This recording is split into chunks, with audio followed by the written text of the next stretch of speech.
कल्याण पूर्वेतील home बाबा टेकडी परिसरात घरात मोठ्या आवाजात डीजेने गाणे वाजवण्यास विरोध केल्याने तरुणाला शेजाऱ्यांनी चक्क लाठीकाठीने बेदम मारहाण केली.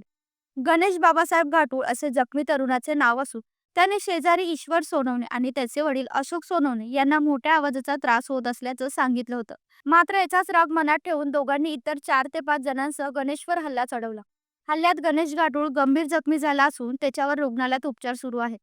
घटनेची माहिती मिळताच पोलिसांनी घटनास्थळी धाव घेतली असून आरोपीवर गुन्हा दाखल करून तपास सुरू केला आहे. या घटनेनंतर परिसरात तणावाचे वातावरण निर्माण झाले आहे. सिद्धेश्वर बाबासाहेब घाटुळ माझा भाऊ मी कामावर होतो. माझा भाऊ गणेश बाबासाहेब घाटुळ हा घरी होता.